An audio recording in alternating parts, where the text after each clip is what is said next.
Okay, this is the March 12th, 2026 meeting of the Monmouth Planning Board. I'm Stephen O'Donnell, the chair. And for purposes of the recording, I'll ask all the members to identify themselves, indicate whether they're an alternate or full member, starting with Dave. Dave Shawn, an alternate. Dave Mills, Full member? full member. Larry Socia, full member. Bonnie Green, alternate. Ray Simon, full member. Rick Grant, full member. So we have a quorum. And we don't need the alternates as voting members tonight. They can comment as appropriate, depending on whether they would use themselves on a particular case or not. We have then the minutes of the meeting from February. And I would accept a motion to approve those minutes. There's a mistake on number 2. Well, first we got to have I make a motion to accept the minutes. a second. Second. And, okay, Dave, you saw something? Yeah, just in number 2, it's Rick Grant, not David Grant. Okay.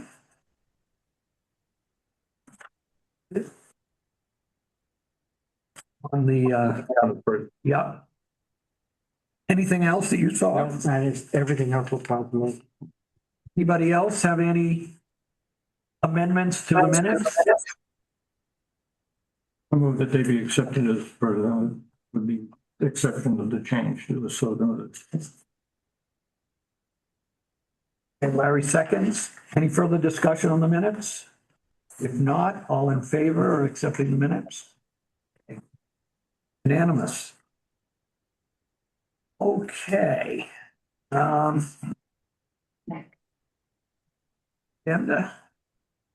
well, the first item we have is a public hearing for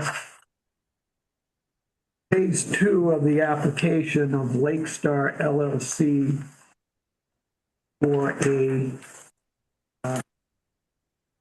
create 8 additional residential lots.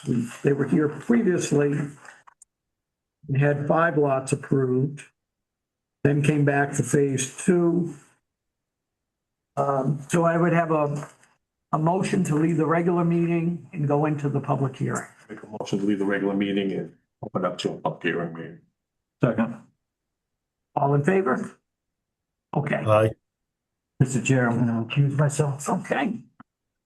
So just for everyone here, the way we do these public hearings is we first give the applicant, the developer, the opportunity to sort of give their overview where we are, where they are in terms of this project. And then the board members, if they have any questions. This has been something that's been, I think, before us now for probably over 2 years.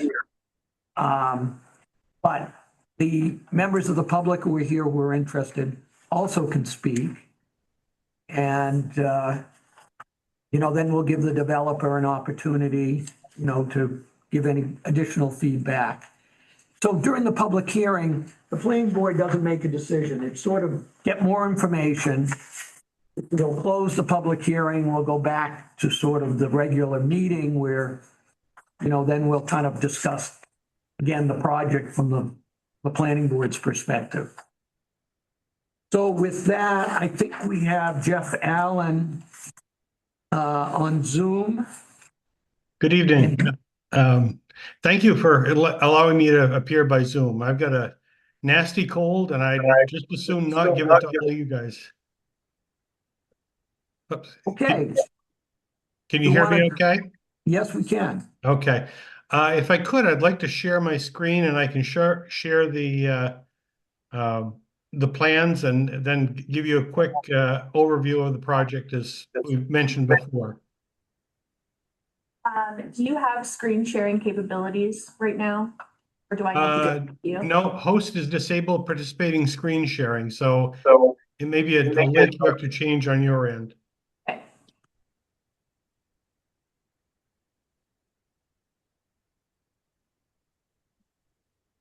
Okay. You Says should be all set.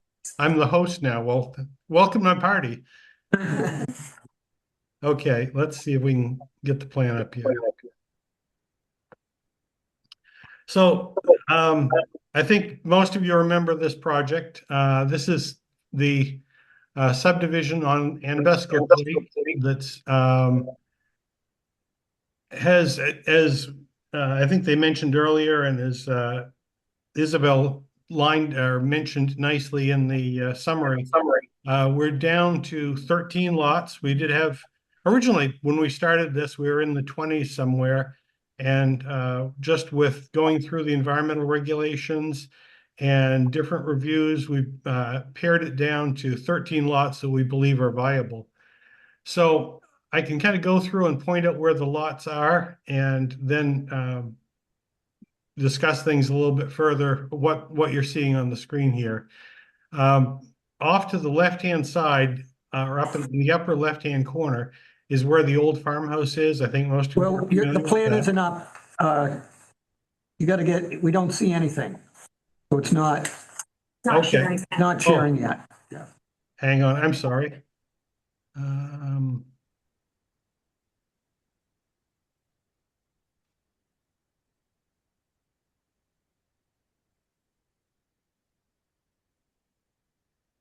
There, you should be all set now, right? Yes, okay, there we Okay, are. I apologize for that. I could see it fine. I don't know what. So anyway, up in the upper left-hand corner here is the lot where the old farmhouse is, up here. And then this is lot 2, which has a house that they've been working on now in here. Going along, this is Birchwood Drive up the top. Anabescook Lake is off to the right-hand side here. In phase 1, we approved lots 2, which has the house here, lot 3, and lot 5, which directly abut Birchwood. With this application, we're doing the rest of the lots, which include lot 4 was one that we recently lost. So we have a really quite a large lot 6 up here. That's the combination of 4 and 6, right in this entire area here. The lot itself is over 10 acres. Then going down toward the waterfront, we have lot 7. Then there's some open common land in between here. Lot 8, 9, 10. 11 is on this short stub road that serves lots 10 and 11. Lot 12 is on the corner here. 13 and 14 is the final lot down here. And you can see what this dashed line that I'm tracing around is typical for all of these lots. These are the allowable building envelopes on each lot. Some are limited by setbacks from the road out here. Others setbacks from the sidelines, and all of them are dealing with setbacks from wetlands. And so this case, for lot 14, for example, we've got 150-foot setback from the wetland here. So zooming back out, this was a complicated project, and you guys have seen more than your share of this plan up on the board. But what we've got here is this line sort of demarcates where the two different drainage areas are, because this is going to Anabescook Lake up here, and this part of the site drains down to Cobbessy Lake. Jug Stream is sort of down at the bottom of my page here. So we've been through all the DEP permitting we need as far as the wetlands. We're impacting a little under 5,000 square, a little under 10,000 square feet of wetlands. We've kind of placed the road in here as best we could to avoid the wetlands. We had to cross one here. There is some wetland disturbance associated with the lots to put in driveways and but we've tried to be as judicious with that as we can to avoid additional wetland impacts that are extreme. The lake again is down here, and there's some significant wetlands here. What DEP calls wetlands of special significance, and so we've kind of been able to set back from them. And in another plan, I'll talk a little bit about some of our setback requirements. But this is sort of the layout of the property. Much of the property that remains not being developed is being held in common area for the lot. That includes one of your zoning areas, the Resource Protection District, is this dashed line you can see right around here. There's one there. There's another one that's over here. And there's another one right in the middle. So we had to kind of dance around those. The only intrusion we have into those areas is this section of road right here. And that's the only way we could get into it. On this lot, lot 7 right here, this is where we're putting the house, right between this resource protection zone and this resource protection zone. So we have a little sliver of where the house can go in here. Much of the areas that are not where the house is going to be, the house and yard and developments, will be a wetland buffer. Part of our permitting with DEP, we had to have significant buffers downhill. And I had to figure out, this is obviously very rolling terrain. So I had to figure out where downhill was for each of these and include a buffer. There's also a buffer, for example, along the road here that I'll show you in another diagram later. I guess now is as good a time as any to kind of jump into that. This is the different soil types we found, and obviously these, where you see the dotted outlines here, those are the wetlands that are kind of, as you can see, interspersed throughout all of the site. So I'm kind of proud that we did avoid almost all of them, but of the acres on site, we're disturbing less than 1/4 of an acre. So these are the buffers, stormwater buffers. This one, for example, coming along the road is a 55-foot wide buffer. This one, here's that house that I told you we squeezed in between the two resource protection districts. All of that's going to be right here is the buffer downstream of that, because in this one it kind of slopes down toward the bottom of my screen and what you're looking at. These buffers are next to each of the houses. So in essence, the houses are set pretty much where they're going to have to be to maintain the maximum amount of buffering downhill of them, and to meet the standards. There is also a resource protection area right on the bottom here, and so this is one of the more recent changes we made is this road that comes down the middle here. Was truncated a little bit to come down only, so it would stop before we get into that RP zone. So this road shortened up a little bit. The combination of shortening the roads and narrowing the roads up a little bit to a 20-foot width with 2-foot shoulders on each side, as I explained last month, has actually decreased our phosphorus impact a little bit. But we're pretty much doing all we can on the property. So,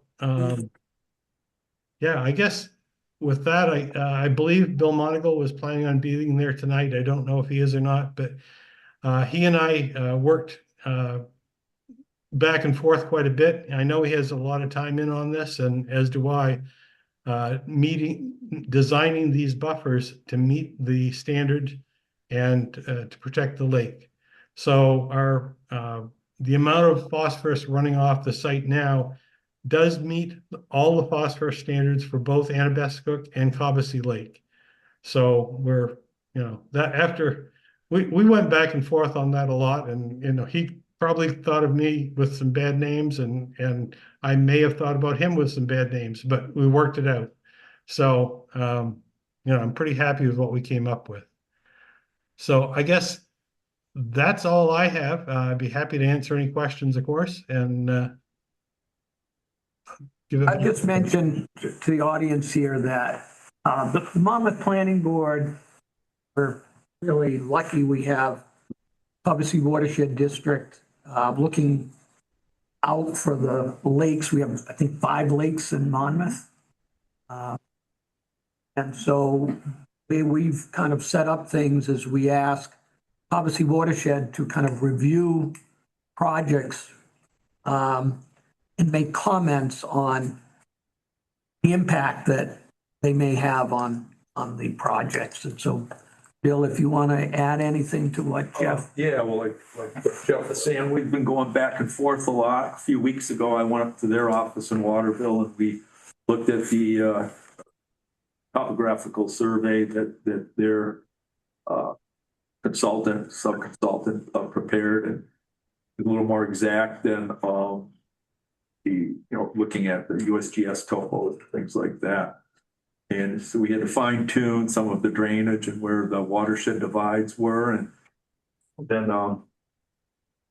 this has been a complicated project. Jeff and I both agree. I mean, this is a difficult site to be working on. It's a lot of wetlands.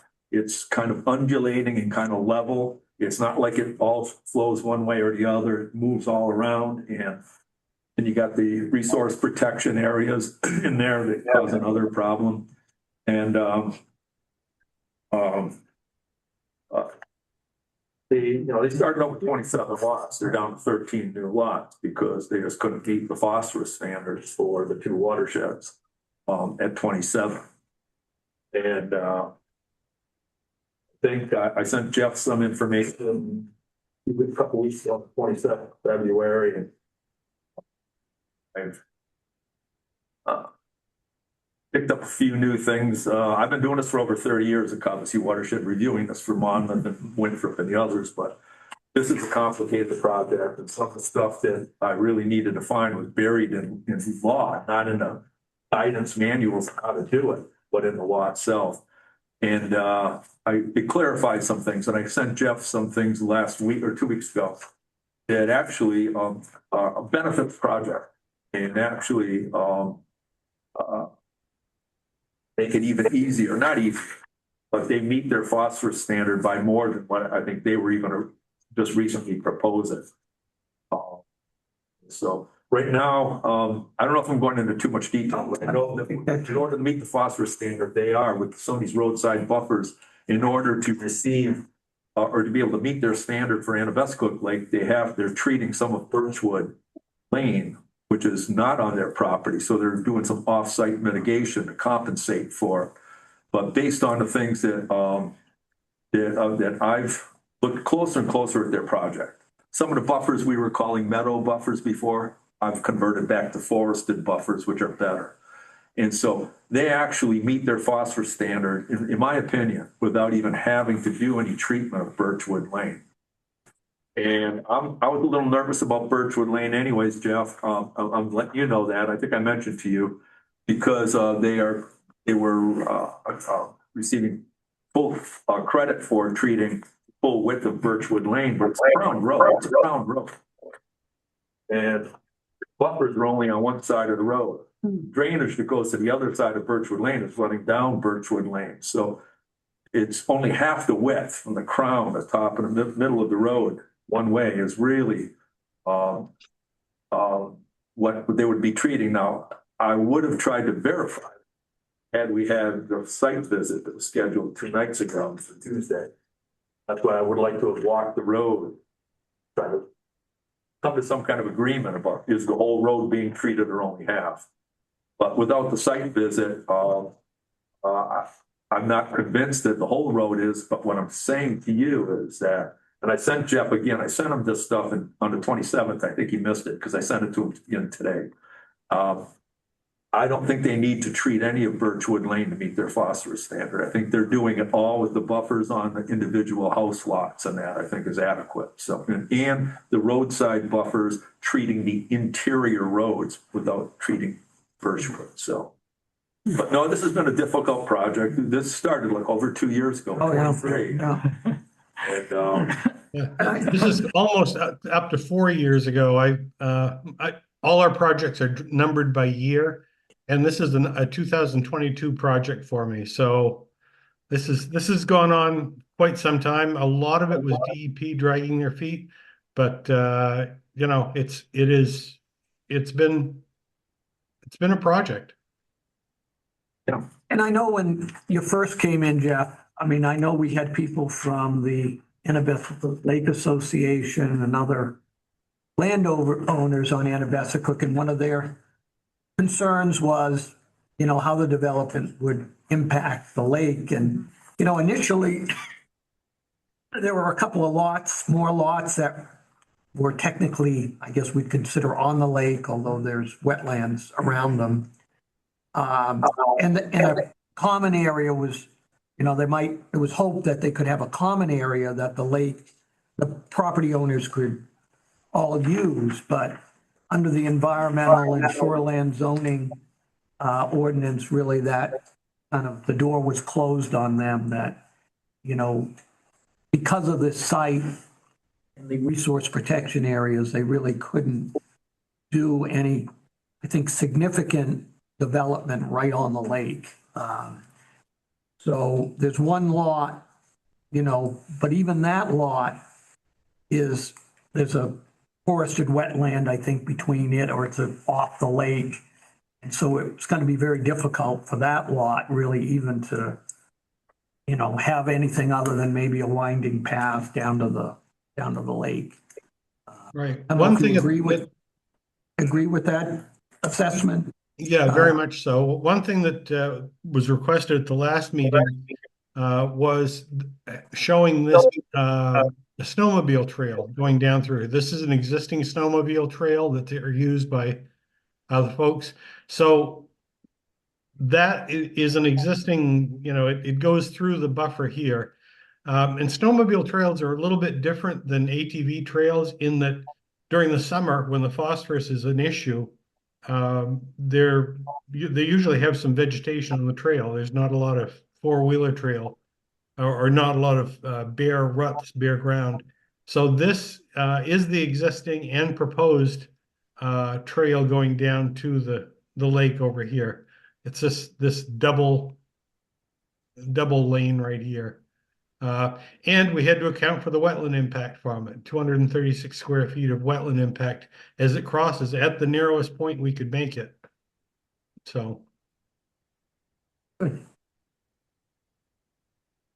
Any other members of the board, questions, comments?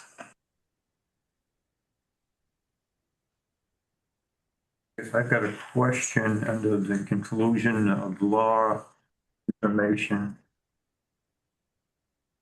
Section 6, which is on page 3 of our information.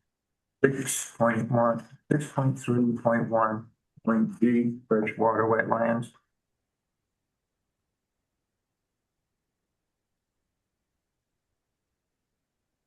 It says a wetland delineation was completed July 18th, 2024. At that time, map 3 potential vernal pools were identified. Subsequent examination in the spring of 2023 determined the pools are not significant. So I'm assuming that that's a typo. No, they were found to be not significant. To be significant, they have to have a certain number of, what is it? Salamander eggs and frog eggs, or the blue spotted salamanders. And our wetlands guy came back and looked at it and did not find any evidence of egg masses. And there's a specific time frame when they have to look at that. It's usually in mid-April. And so, yeah, he looked at them and found that they were not significant. That being said, right up in this area right here, let me zoom out a little bit. This is a pool of water right in here, but it does not have the required number of eggs or whatever the biologists say is necessary to call it a significant vernal pool. And if it were noted to be significant, the way you'd have to do that is avoid development as much as possible within 250 feet of that pool. And so that's what we've done is, you know, most of our development is away from that. You know, we're not proposing anything very near that. We have this road going through, but that is the only development that would potentially impact that vernal pool if it were one. And I don't know where the other ones were, to be quite honest with you. Yes, my question is, they were potentially identified in July of 2024, but in the spring of 23, they were determined not to be significant. Oh, I can speak to this. I pulled up the wetlands report from Moist Environmental Services. So Moist says in their report, they conducted site visits from September to December of 2022. The overall report is dated July of 2024. That was when they provided it, presumably to Jeff's team. Okay, so that's why they Right. did that. Yeah, I can adjust the wording there if that's frustrating. Yeah. thank you, Isabel. For those who don't know who Isabel is, Isabel Lee is the Monmouth town planner. And so we've been on board probably now for, well, in other capacities for well over a year. And kind of helps from the board perspective deal with the developer as they're proposing the project and kind of point out things like this in terms of our standards so that the developer has a way to, you know, figure out what does the planning board need. Yes, I have a question for Jeff. I have the president and vice president of the snowmobile club with us tonight. Jeff, I see that you marked the snowmobile trail from the road to the lake. How about from 135 to that point? Where do you potentially want us to go? Because we crossed 135 by our old clubhouse, which is that red building just off the map. We can work with you on that. There will be a clearing down through here as they're putting in an electrical line coming down through from 135. Can we tap underneath that or on top of that? I don't see any problem with that. As far as I know, I think that would be fine. I mean, obviously, guys, as long as we can stay out of the wetlands or avoid the wetlands as much as possible, and also be able to stay a little bit away from the houses. You know, Well, that's why I want you to, what's your minimum footage away from these houses? Where do you want us to go? Well, these are the two houses that we're looking at the most that would be impacted by the sleds coming down through here. And those have a 100-foot or 130-foot buffer behind them. So, I mean, if you can stay 130 feet away or as much as possible away from that. And this is what we're showing right here is the tree line. So you wouldn't be back in the tree line anyway, which is where most of the wetlands are. So if you kind of followed down along this tree line, Yes. right, you'd be fine. Could you, yes, we can do that. That seems to work. It's pretty close to where we're going now. Could you just, for future, negate any problems in the future? Can you just show that on a plan? Yeah, I will. I can revise this to include that. Let me make a note because I'm getting old and forget things if I don't write them down. Right at the edge of that tree line would work for us. Dave, do any landowners who allow the snowmobile club to use their land restrict the hours? You know, they don't want people, say, sledding after, I don't have any 10 that o'clock. have done that. yeah, It's hard because we can't be there to police it. right. I think that's when the complaints would rise if people are riding, say, really late at There night. isn't that many that go through at 2 o'clock in the morning. Yeah. Is there a public comment that could be made? I have a location where it's called, should I close down? Name. Yes, hello. Good evening. My name is Zane Keeler. I'm a resident of the town of North Malden, where they closed snowmobile trail further. Claiming to be the president, but was in fact a trail boss who approached her for signature and use of the property, but claimed himself to be the president acting paperwork. My parents declined, but there was a safety issue on the property. There happens to be about 200 feet to the right, a very deep gulch, 30 feet. But if someone knows the field of Smithfield next door, they would think riding on the trail, that possibly it's open across the entire way. And that they could go, youngsters, elders, whatever, might not be, but we closed it for safety reasons and the property. I don't understand what that has to do with this one, yeah. Well, I'm just letting you know that in some situations, we should have maybe a committee involved or a task group of people in safety concerns in the town in regards to places that could be opened up again and use those. I appreciate your audience. All right, thank you. Yep, thank you. No, Ray, do you have anything else? No, Or any other member of the? need it. Yeah, no, I think we appreciate you guys having that on where we would access the lake and then just kind of like Dave mentioned, just kind of having that firmed up in terms of where we would be going through. We do like to stay at least 200 feet away from houses, just to leave that buffer there. Definitely appreciate the use of the property of all our landowners. It's definitely a privilege and not a right to be able to. Can I just get your name? My name's Chad Wright, sorry. I've got a question. Why should we require them to contract with a commercial hauler on the debris on a project if the contractor is perfectly capable of doing it himself? What I'm referring to is section 12, page 6 on our information. It says during construction, debris will be disposed of off-site by a commercial hauler contracted by the construction company performing the work. So if the construction company is perfectly capable You of want- doing that function, Can I respond to that, please? sure, please.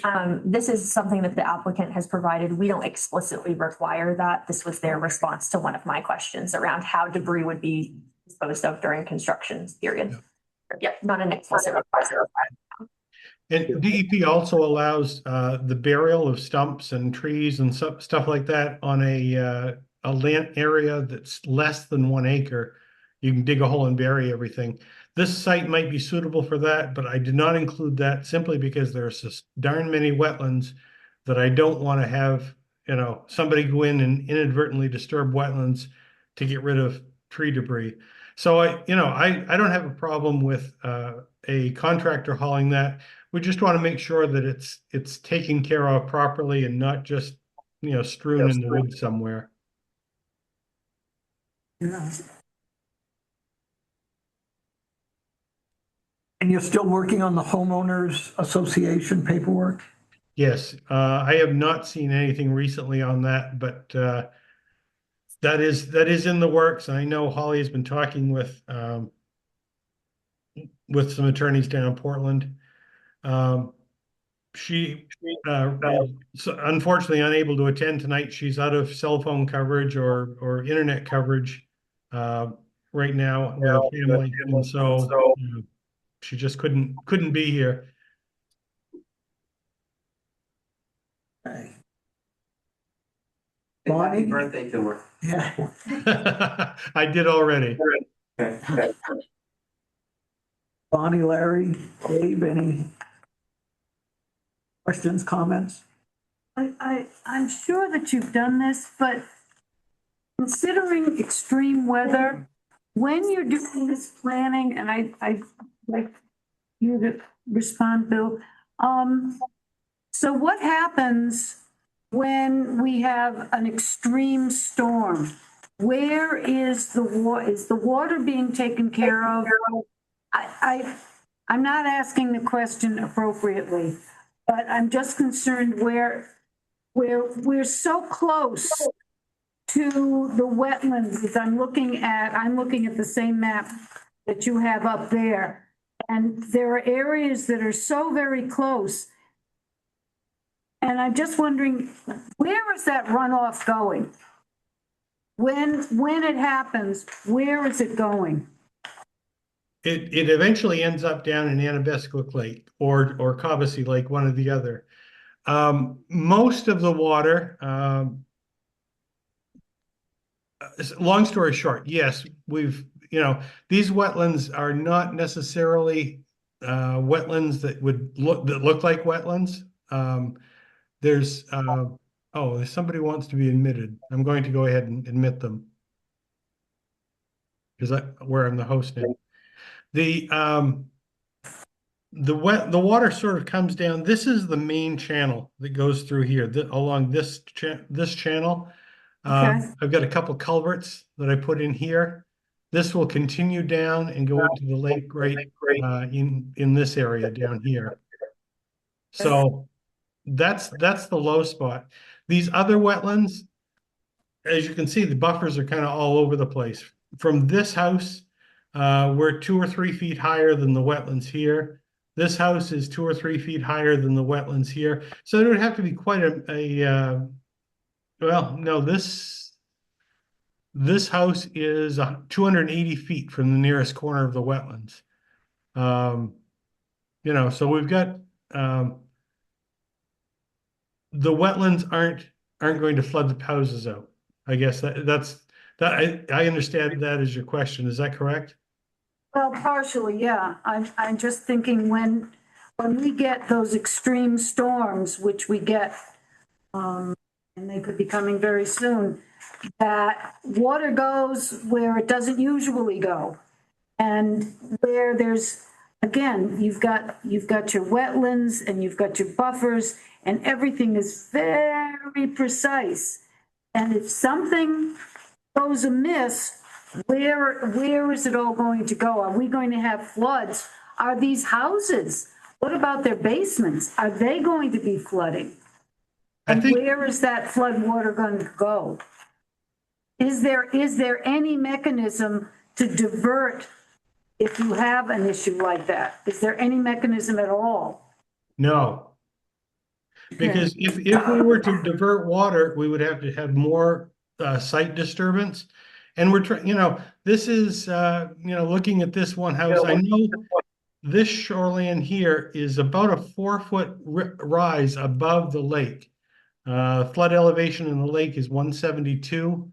And if I can zoom in here, I'd like to hope that I could find a contour. This is elevation 185 here. So this is 13 feet above flood elevation of the lake. As far as localized flooding, typically these are on the downhill side everywhere these buffers are on the downhill side of the house. So there's a positive drainage away from the foundation. Can I say that there'll never be any water in the basements? Nope, because I had water in my basement this weekend for the first time in 6 years that I've lived here. Snow melt, it ran down right next to the foundation. They had a little trickle going across the floor. But it's, by and large, there's no more danger here with water coming in than it would be in your house or mine. Well, it's not just that, but because we now have building where there hasn't been, when that water is going, it's picking up things that it wouldn't, the houses weren't there, it would be just forest and stuff. Right. Whereas now there's I assume that you're gonna have asphalt driveways and that, and so it's not just the water coming down, but what it's picking up on the way as it's going down to that lake. Well, if I'm right, Jeff, you're doing some type of roof systems on the houses? Yes, we have drip line filters that take water off the roofs, run them through a filter to clean them up a little bit. That's part of the phosphorus treatment program. And then discharge them to there's a drain in the bottom of the filter. But also keep in mind, this is 70 acres. We're putting on 13 houses. And so say all the houses are 3,000 square feet. I know some of them are 2,000 square foot houses, but if all of them were 3,000 square feet, 3,000 times 13 is 39,000, which is just under an acre. So out of the 70 acres, the lots here, we're building on less than 1 acre, aside from the roads. And the roads are all, for example, to get the water to all go through this buffer here, this road is all tilted toward the lake. It tilts sideways so that the water only runs off of it on this side of the road, on the lake side of the road. So that way we can maintain the filter. You know, if you built a conventional road in there, some of the water would run down Go the the other way. other way, and then have to be potentially plugged up here. So And to add to Jeff's comments, I was just running some numbers, because he's saying 70 acres, that's 2 watersheds. You know, water's going to Cobbossee, water's going to Anabescook. Right. Anabescook here is about 50 acres of the 70 plus acres for the site. There's 13 houses, or 9 houses on that watershed, 9 or so, 10.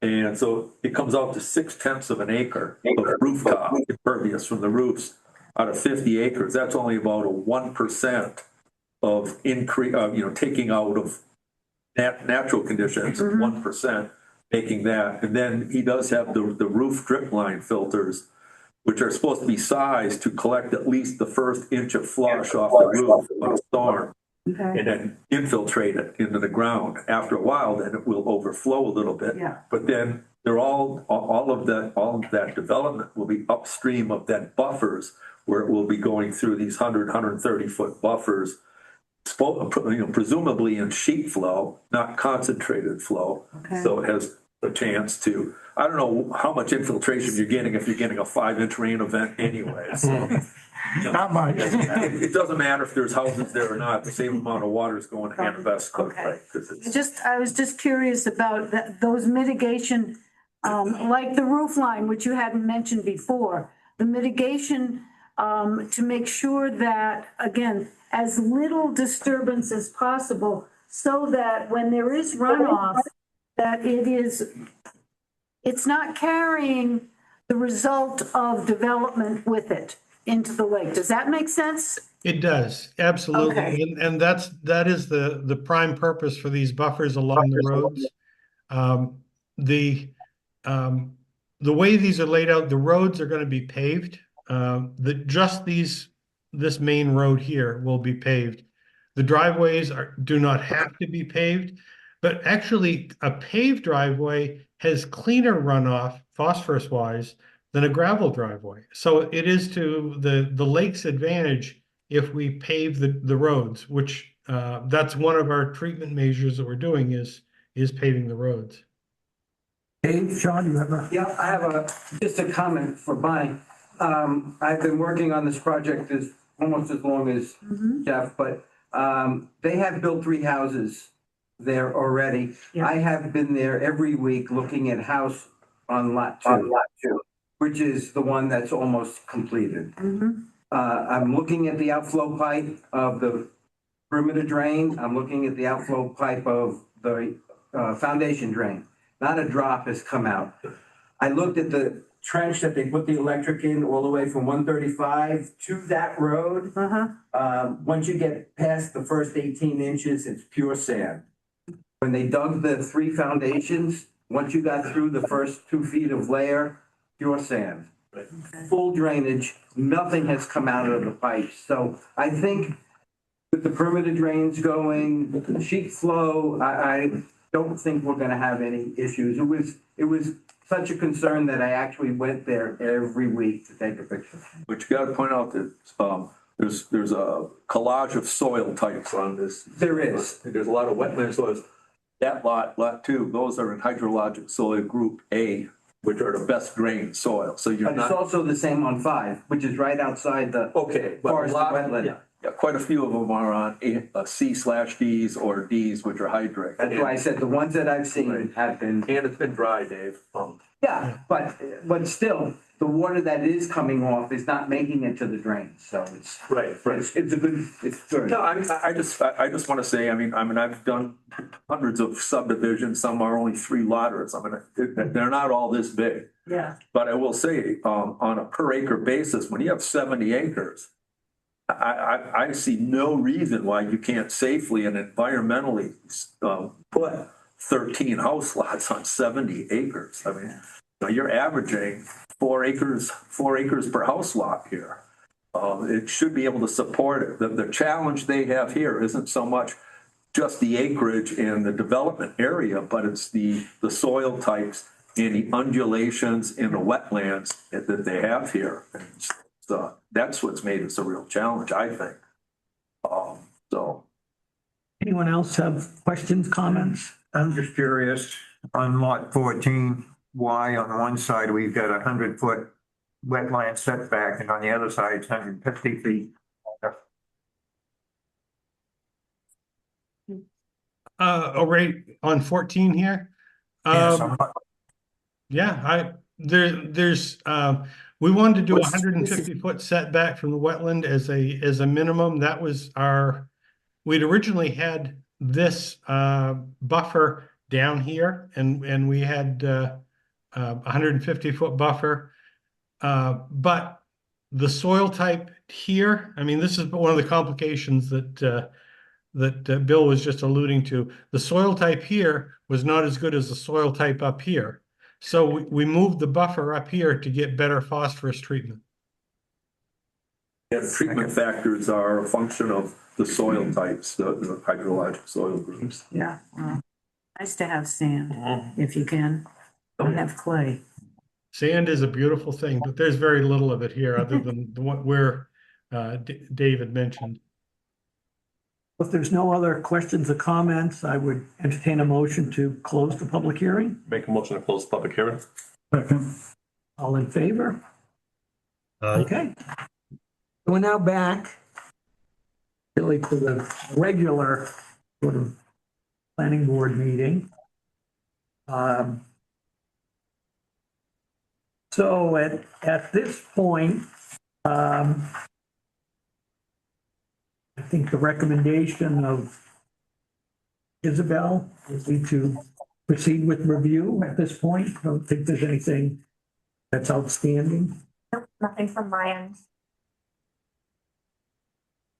So there was a request for a waiver, as I recall, which was on one of the driveways to 2 lots. Is that, am I jumping ahead of us? Yeah, always. I think the waiver was for the depth of gravel in the road. Here. The town standard asked for 20 inches or 21 inches of gravel. What Isabel wrote about in there is I had found DOT had some guidance for low traffic roads, which these will be very low traffic roads. And they say 8 to 18, I believe it was. I'm just going from memory here. So we're proposing 15 inches of gravel. That just goes to save a little bit on the cost of building the roads, not needing gravel quite so thick and so much traffic bringing gravel in. So that was why we had requested that.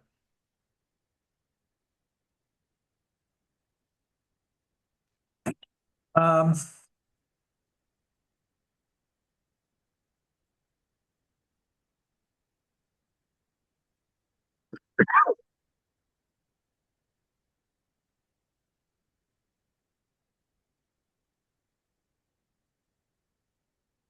Okay, so if you look at page 4 of our packet,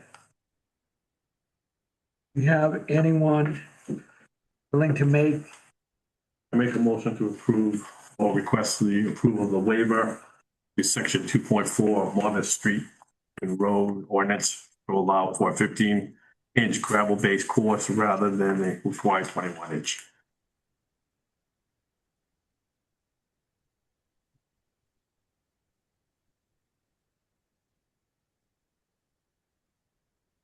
you have a second to the motion? Discussion of that, is that suitable for record purposes? Yeah, I just want to note that, just building off of what Jeff had said, our ordinance, the street and roads ordinance has not been updated since 1999. Maine DOT's guidance has changed since then. I'm comfortable with the waiver, given that this is a relatively low traffic volume internal roadways. They're just serving this house. And given that the proposal still complies with our guidance from our state level partners. So I think this is really a procedural matter. All in favor of approving that waiver? Aye. Rick? Yes. Aye. Okay. So we have a motion to approve this 8-lot subdivision on the property at 533 Route 135 in phase 2 of the previously approved subdivision per findings of fact and conditions of approval dated March 12th, 2026. How many conditions are there? Are there 16 conditions? There are a few. Yes, there are 16. Can we add one more? That it would complete the snowmobile trail on their maps all the way through. So that we have that in the minutes. That's part of the condition. The applicant will provide a map showing proposed route of snowmobile trail through the property. Yes. Sound reasonable on your? No objection from me.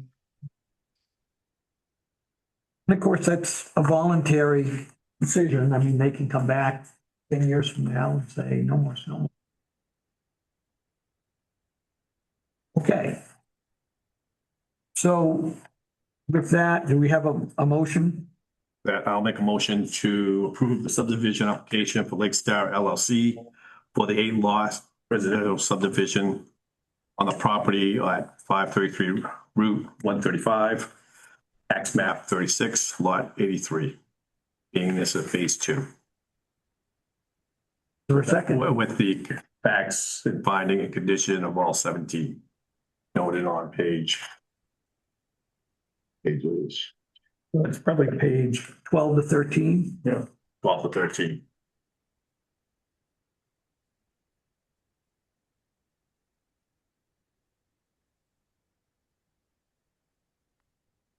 For a second. Second. Any discussion? I have just one thing to note. Since the subdivision plan has since been revised, some of the proposed lot areas have changed. It's lots 9, 10, 11, and 12. Just wanted to note this. They still all meet our minimum lot area requirement, which is 40,000 square feet per dwelling unit. But there have been some shifts. Some have gotten slightly smaller and some have gotten slightly larger. So So we're as a gonna matter of course. Yeah, and so they're gonna have to provide us a plan to sign at some point. Yes. So, And by the way, those are shown on the plan that you have Right, seen. It is my draft findings of fact that were included in your packet that is incorrect with regard to those 4 lots. okay. Yeah. So what do we need to do? I just wanted to flag it for the minutes because if you say that you're gonna approve the findings as drafted, just Okay. wanted to make sure from a procedural matter. Well, that's why I'm glad to have you here. Okay, with that, all in favor of the, One thing. Now we haven't done a site visit. We've done lot 1 through 5. We haven't done the others. Are we still gonna do a site visit? well, if we approve it, we wouldn't do a site visit. Okay, that's all I'm asking. Yeah. Okay. You know, if we feel the wetland, you know, they've hired a professional wetland company that mapped it. Bill, you don't have concern with the, No, I don't. And, I mentioned that I was just had some questions about the treatment of the of birchwood. yeah, But I think what I gave Jeff to change some of the figures did not change what was being proposed on the ground. It's just how to calculate the figures. Yeah. So as long as what they're proposing is going to stay the same, whether they treat Birchwood Lane or not is not that critical, because everything else is still gonna behave the way that I'm telling him that, or that I think it's gonna behave the way that I think that I told him. Yeah. But nothing else has changed. I'm not telling him the buffers have to be bigger or smaller. Everything is the same size. It's just that the calculations just come out different. But well, Bill, this would be separate from what we're doing here at Yeah. the planning board, but would there be anything that the road association might consider doing to sort of improve how that road impacts Annabessacook? yeah, well, I mean, if Jeff were to tell me is that whether they need those roadside buffers or not, they're gonna keep them on the plan. Right. Then at a minimum, you're probably gonna be treating half of the road on the east side of the crown. They don't have to treat the whole road. If you wanna go a little further, to treat both sides of the road, you would either have to hyper elevate or super elevate the road like Jeff is proposing for that main road coming in. It's gonna all be tilted one way, and the buffer is gonna be on one side, so everything's gonna shed to one side. If you're gonna have a road crown and you're gonna have the buffer on one side, then you're gonna have to have a ditch on the other side with culverts bringing it over and with spreaders to put it into the buffer to get both sides of the road. Because there used to be money for projects, wouldn't they, road projects, you know, that are grants, are those? We have grants. We've done them in the Annabessacook watershed. We have a grant right now for Cobbossee watershed. But the grants we can't spend money. It's EPA, DEP money. We can't spend it on things that are a matter of being permitted by a planning board. If they're already kind of required, we're not going to assist someone to get even. But I'm just thinking the road association sort of now after the fact, if this is approved, Yeah. I mean, that's something the road association could consider, right? Working with the watershed district and other interested partners and kind of doing more treatment on that road, so. We would have to apply for and get a grant for Annabessacook Lake to Do that. Just down the road, it might That's be. down the road a ways. Yeah, okay. So with that, all in favor of approving this subdivision? Did I do that already? I can't remember. We haven't taken a vote yet. We haven't taken a vote. I don't think we had. All right. Rick, unanimous? Okay. So, Jeff, you got to get us a plan. We, 2 copies, one that we sign for you and one that we keep for the town. Yeah, and does this need to be recorded at the registry of deeds or? Yes, yeah. Okay. Um, I'll probably have 3 brought down to you or send down to you. and we got One to thing get I into, wasn't sure of it, did the 16 and now 17 conditions need to be printed on the plan itself? Yes. yes, Okay, yeah. so we'll get Um, those put on there. somehow. Yeah. That, I think, Isabel, do you want to send him? He has this anyway, right? So Yes. it's just that 17th. I don't know if you want to jot down what I wrote. it may be just easier if Isabel were to send me that narrative and I can add that to it. Okay, that's fine. I'll make sure we're consistent. Yeah. So now I appreciate all your efforts on this because this is, as we mentioned earlier, has gone on a long time. So I appreciate your patience and guidance on doing this. So thank you. And I'm about to text Holly and make her birthday the best one ever. Can you just make the town of Monmouth the host of the meeting again before you leave? How do I do that? I do. If you click our three dots next in our picture, you should be able to make this host from there.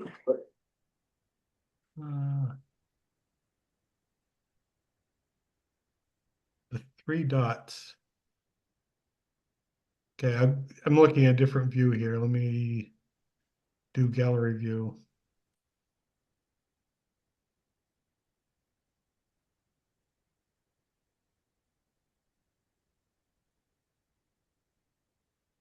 That worked. Thank you. Did okay. Very good. Thanks very much, folks. Appreciate your help. Here, Jeff. Yeah. Bye-bye. Should we move on? Yep. So I see up on the screen, I think the applicant on the next project, it's a shoreland zoning application from Richard and Susan Wilson, being represented by Ken Burgess. Ken, hi, Ken. And it's to demolish an existing camp and construct a new camp within the same footprint at Four Moral Lane. And again, that's in the General Development Shoreland District on the shores of Annabessica Lake. I see Wilson is listed there. Ken, are you going to be the person to speak about this? Yes, sir. They initially contacted me on doing some major renovations, repairs. What's standing there now is currently a 1930s. It's one of the older camps that was on the shoreline. There used to be a lodge there. Three of the camps, four of the camps used to. What's there is far beyond repair. We talked about doing the more. It's rotted. Also, still is rotted. We need a roof repair. What there is, they're better off, in my opinion, to remove what's there and start it. It's really difficult for the. And this is a grandfathered, non-conforming building because it's at 49 feet or something on the shore. Yeah, that's. That's not, yeah, for what they have. Typically, what we do on these, I mean, we'll talk about accepting the application and, well, I think the application's been accepted, but find it. We usually do a site visit. Go down and look because our sort of mission or what the shoreline zoning ordinance tells us to do is we have to determine that as proposed, the new building would be set back to the fullest practical extent, you know, that what's there on the site makes it difficult to make it more conforming. Or we have to look to see whether we can make it a little more conforming. Basically maxed out for what you have for him. I think we've been down in that area a few times. Owns two lots up in the last year, I was thinking for that. Yeah, This was twice the distance that one, that one was 23 feet, this one I think is 49. but it's the same thing as a kind of a gradual slope down to the lake. Yeah, we're hoping to be able to set it on a daylight basement. Basically, the front side is set on 6-foot posts, so we're proposing raising the camp 2 feet. Because the water right now kind of runs right directly into it. 20 inches, 2 feet, and then goes 6 feet in the ground. It kind of sets in the same footprint as what it does now. Like I said, the existing front side is right around 6 feet. They have posted there now. I have pictures in the move folder there. Those are the pictures.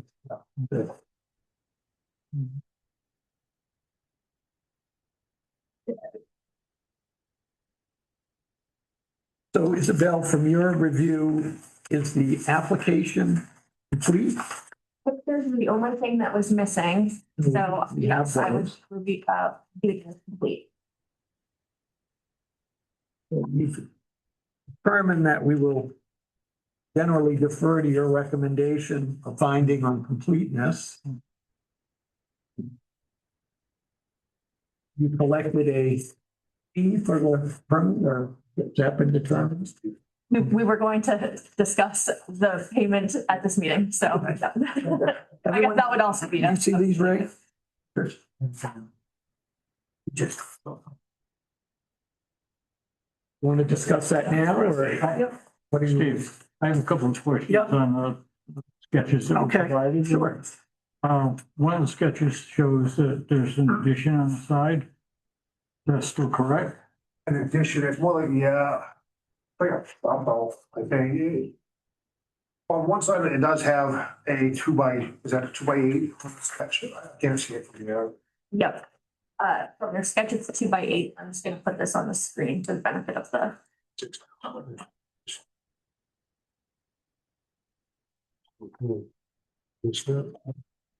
Right.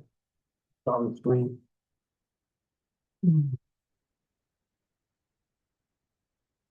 That's just an example. It's just an example. Oh, that's. Forget about it. That's It's not a construct, not gonna be as. Well, if it is existing now, we were hoping to split it up around there.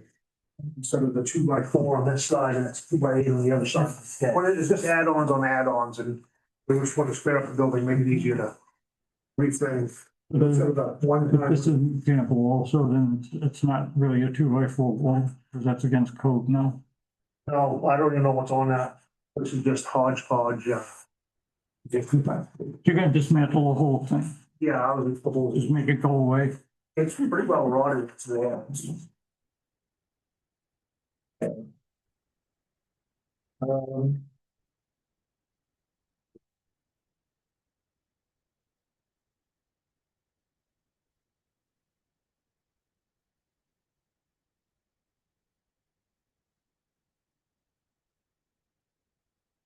Well- Increasing the foot size. Aside from the 2x4 area and the 2x8 area, you come down that further wall and it jogs in Okay, by 2 yeah. feet. Okay.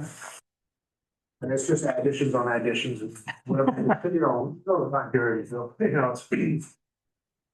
That doesn't happen too frequently, huh? Oh, yeah. I was gonna look 7 different roof lines on that little tiny place, 24x30, and it's. What about site visit Tuesday, the 31st of March?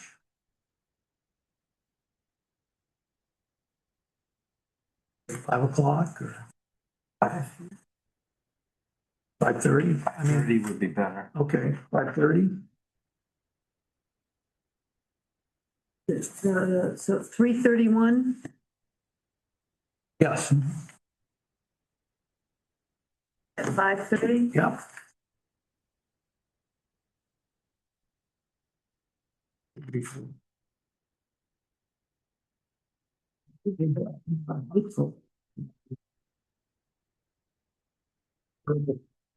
Fee, It's a $250 fee, and I'll say that to you, but I know the homeowners online as well. So $250, you can mail it or drop it off to the town office. Yep. I'll do that. so we'll do the site visit on the 31st, and then this will be back on our agenda for the April meeting, which I think is the 9th, April 9th.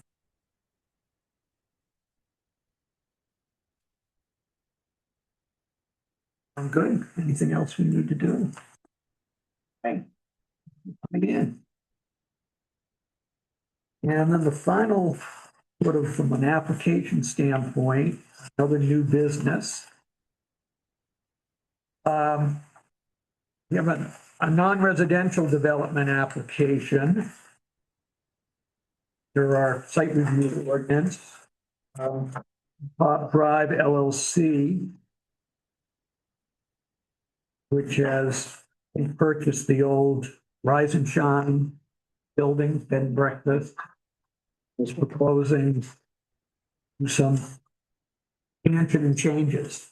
You can just introduce yourself and tell us. Mr. Chair, I'm gonna. Okay.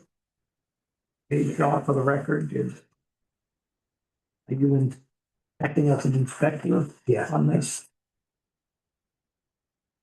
So my name is Chase Morrill, and my wife and I recently purchased the old Rise and Shine Bed and Breakfast at 19 Moose Run Drive.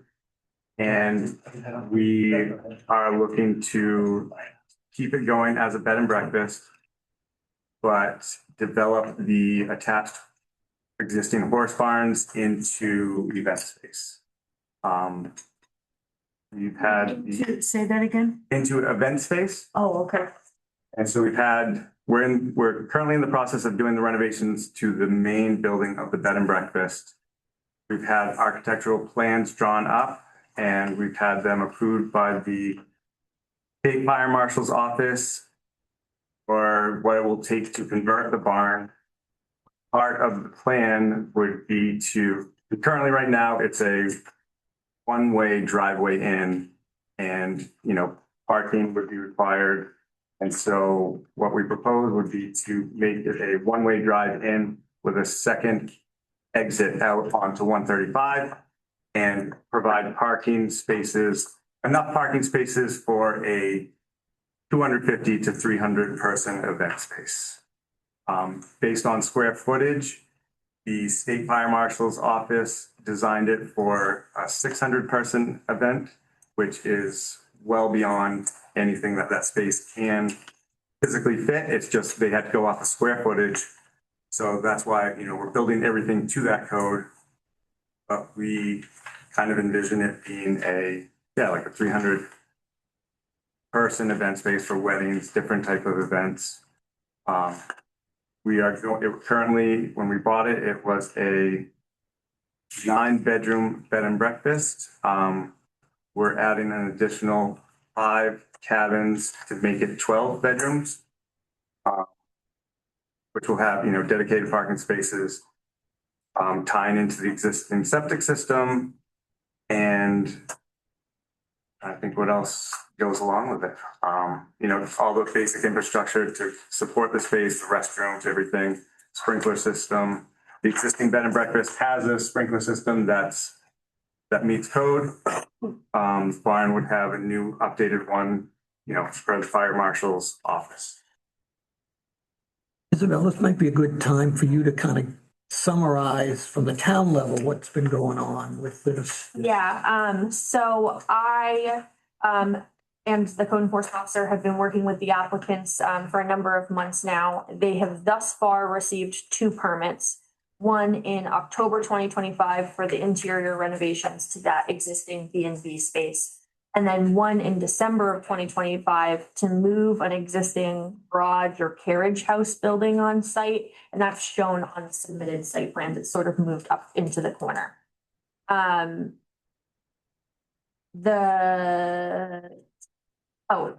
So since both are existing buildings and uses, neither had yet triggered the need for planning board review. Although obviously now this event space triggers the need for planning board review under section 6122C, which says that the change of an existing non-residential building from one type of use to another type of use, when the activities would alter existing traffic patterns, involve the sale of goods, et cetera, requires planning board review. In addition, when you're proposing a new parking area of more than 2,000 square feet, that also automatically triggers planning board review.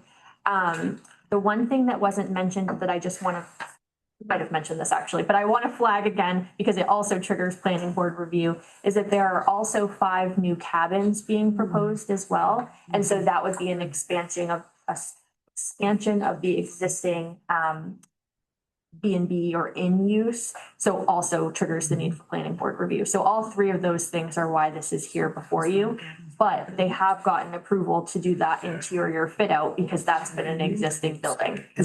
And I think one of the building permits wasn't included in the application. Yes, that's why I wanted to flag this because there's a permit included in there for the moving of the carriage house, but nothing for that interior renovation. I checked our online permitting software. They received that back in October, just to clarify. The other way out there. So is the carriage house garage gonna be lodging as well? So the carriage house garage right now is kind of in the way to get up through parking. So what Yeah. we propose is to basically move it straight back and turn that into like a caretaker's house. So we'll have somebody living on site, keeping an eye on the Yeah. place 24/7. Yeah.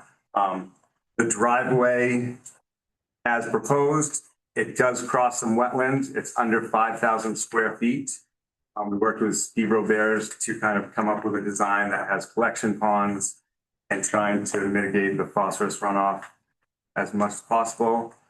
Due to some unforeseen circumstances, things kind of got slowed down a little bit, so we're still working through the calculations, but we wanted to Start the ball. start the ball rolling to make sure we can. When do you It's gonna come think, back out on 135 over here. Correct, Yeah. correct.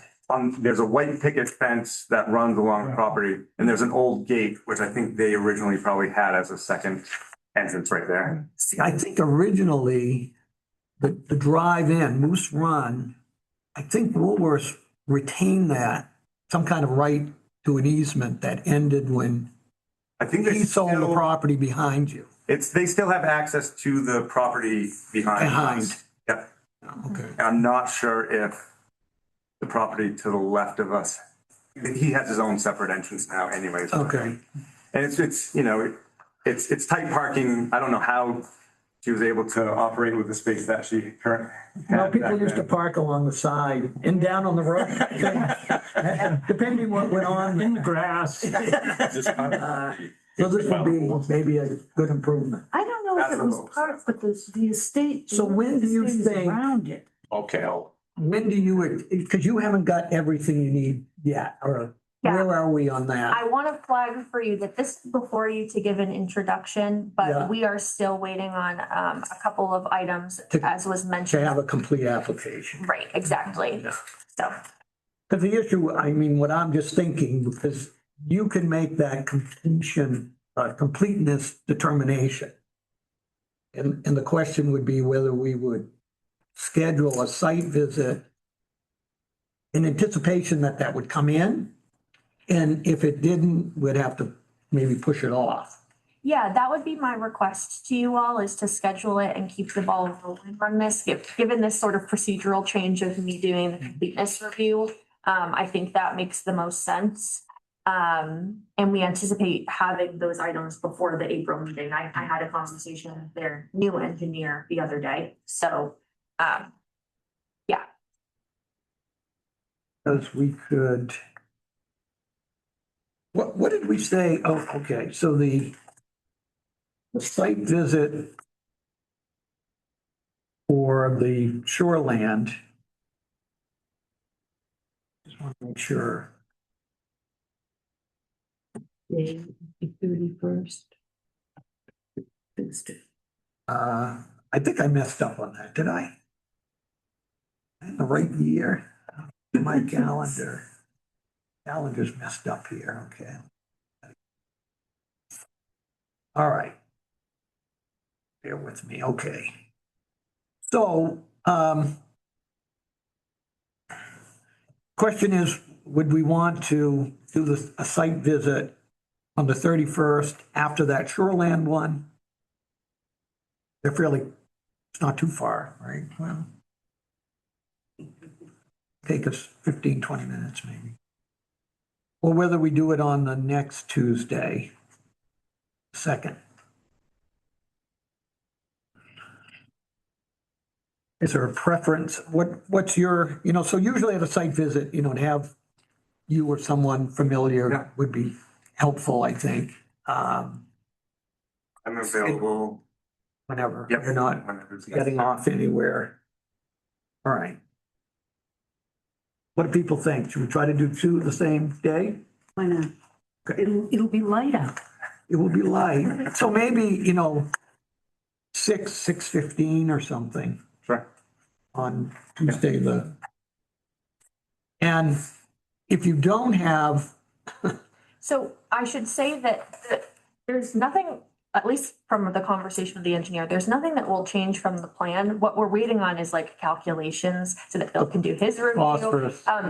Some of those other things, but I don't actually anticipate major changes to the plan at this The point. plan looks pretty detailed. I looked at it. So you're gonna have additional septic systems or something to take care of the new event center Yes, yes. and water supply also? Water supply's been a tricky one. So we found the well. Okay, It was under a snowbank. It's got a massive cement manhole cover on top of it. It's about 12 feet down, and I don't even know if my shoulders would fit through the manhole cover. So we've spoken with Loretta, the previous owner. She never had an issue. We spoke with Rolfs, who she said has done maintenance. And Rolfs, it was his grandfather, I think, who was the one who maintained it. I've got a lot of stories, a lot of history, and they've never had issues with it. you got a lot of land there, so if you had to blast into the well, Absolutely. And I guess that well served the house, the horse barn, and most of the barns around when it was the Woolworth estate. So I think it was very, yeah, the only other question I have is that with the event center, probably going to happen mostly on the weekends, I would assume so. but that's an awful lot of traffic to pour out on 135 there. Yep. Especially in the spring and the summer, when the two campgrounds are operational towards the weekend. Yep. Because if you ever tried to drive down there in that period of time, you're going like, I'm not doing this. Sure, sure. We did look into, I think, Maine DOT did a traffic study. I think when they were proposing the new highway entrance, because they knew it was gonna be a cut over there, and just based on those numbers, generally, it was still well below the averages that were. If you could get us that information. Yeah, of course, of course. Okay. And I had Maine DOT come out and do sightlines for the new Oh, okay. entrance, and they had the minimums required there. So they were the ones who kind of flagged where the gate was, Yes. which I didn't see that was there until he pointed it out, so.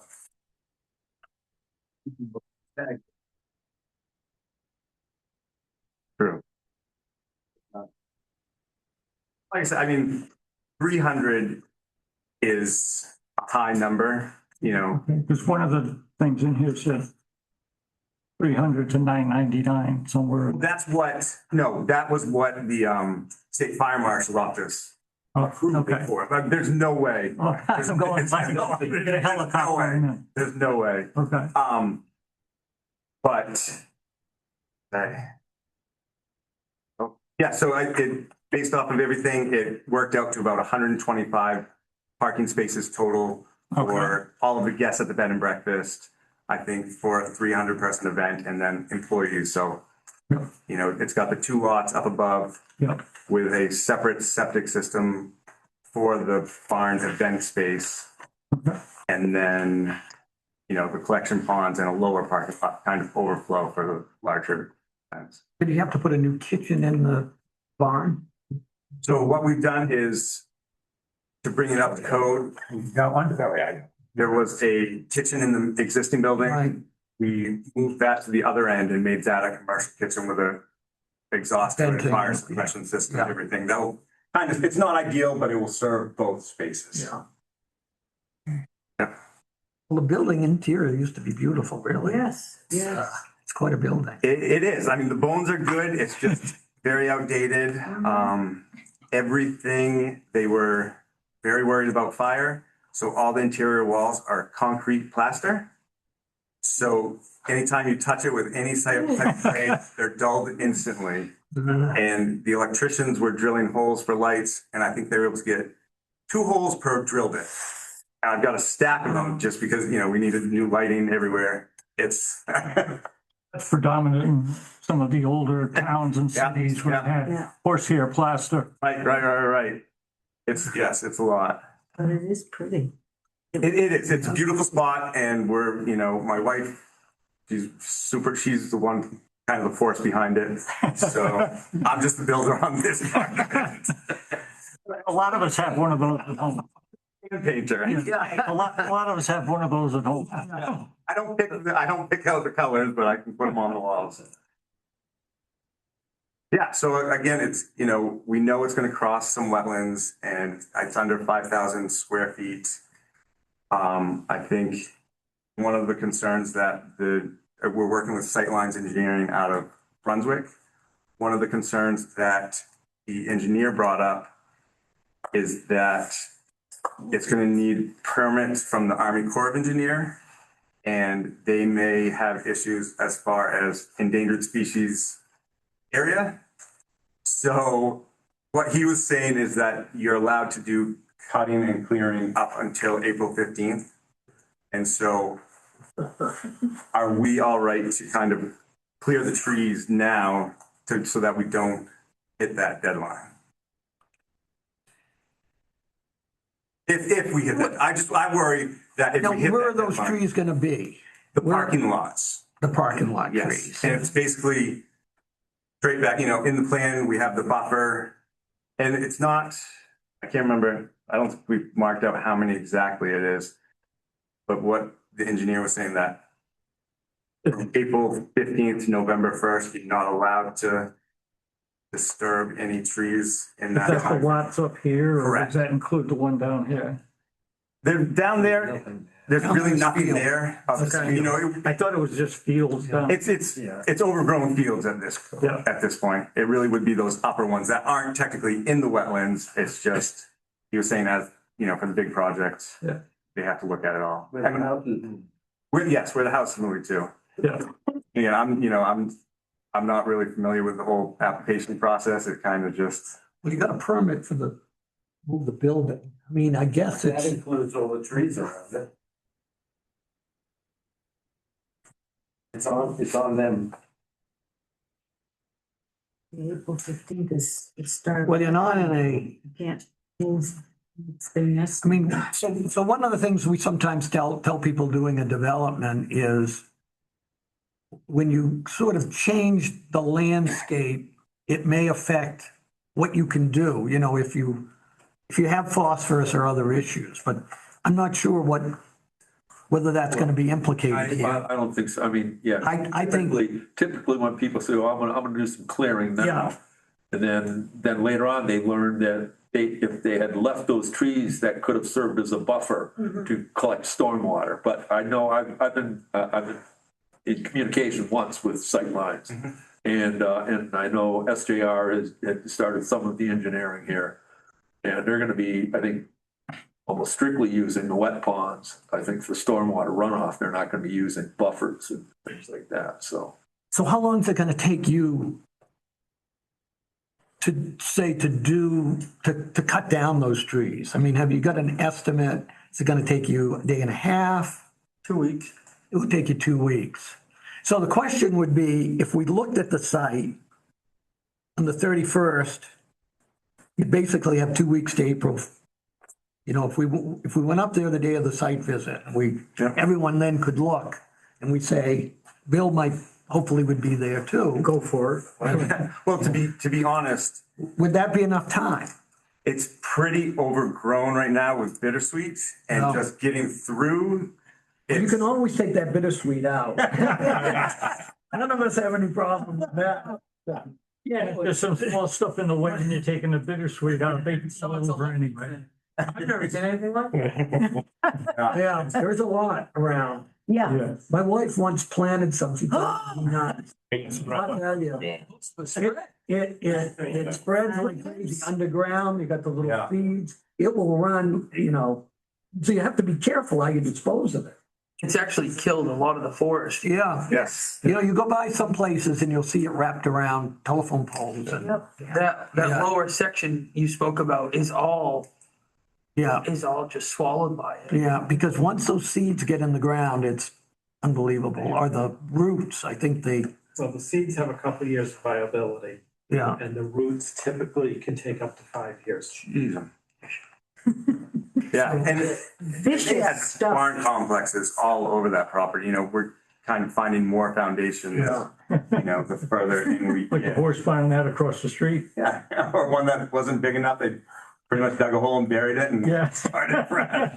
You know, I'm just wondering from a cost effective standpoint, because we don't want to, you know, cause you money unnecessarily, but, you know, would you start just removing that bittersweet that you need to remove and then, Do us all a favor. yeah. And then, I mean, I don't know. I don't know how people feel, whether we need to wait until the site visit to say move those trees or not.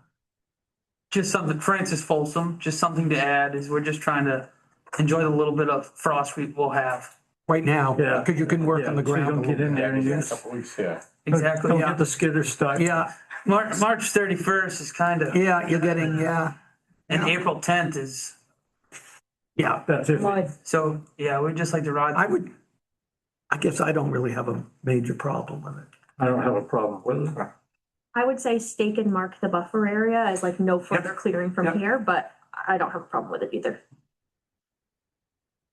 Sound good, Bill? Sounds good to me.